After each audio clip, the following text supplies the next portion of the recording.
हा, आपण आता एक माझ्या मनातील संख्या ओळखा एक छोटासा खेळ घेणार आहे आपण.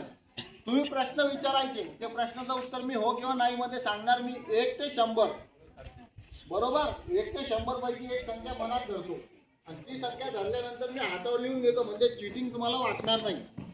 आता ती संख्या तुम्ही फक्त मला प्रश्न विचारायचे, त्या प्रश्नाचं उत्तर मी हो किंवा नाही देणार. नाहीतर ईश्वरी म्हणून सर कोणती संख्या आहे सांगा. तुम्ही संख्या सांगणार आहे का? आणि बारी बारीनं एक प्रश्न इकडून मुलीकडून एक प्रश्न मुलांकडून. बरोबर, इकडे लक्ष दे कार्तिक. लिहू का मग संख्या? कोणती लिहू? बरं मग ती सोडून लिहितो मग.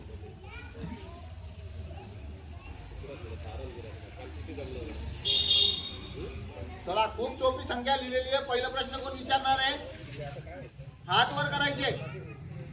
1 ते 100 पैकी 2 मिनिटाचा वेळ आहे. हा, कोण विचारतोय? हा नाही, एक प्रश्न चुकला. 10 प्रश्नाची लिमिट आहे. सर ती समय का विषय में प्रश्न चुकीचा. संपलं. सर फक्त हो किंवा नाही सांगणार आहे. चुकीचा प्रश्न आहे. तिसरा प्रश्न. सर ती विषय आहे का? हो ती नाही, इथून 14 प्रश्न इथून. आता मुलांपैकी 3 प्रश्न झाले तुमचे आहे ना? 3च झाले ना का 4 झाले? हा, नाही थांब ना थांब ना. किती झाले? 5 प्रश्न झाले. हा, आता समृद्धी. नाही, 6 प्रश्न. 1 ते 50 मधली का? हो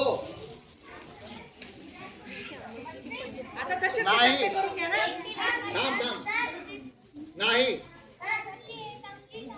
नाही, हिना 4 कमी गेले तुमचे आणखी. सर ती 30 ते 50 मधली का? हो हा, 33 बरोबर. हा, मुलं जिंकले, टाळ्या वाजवा.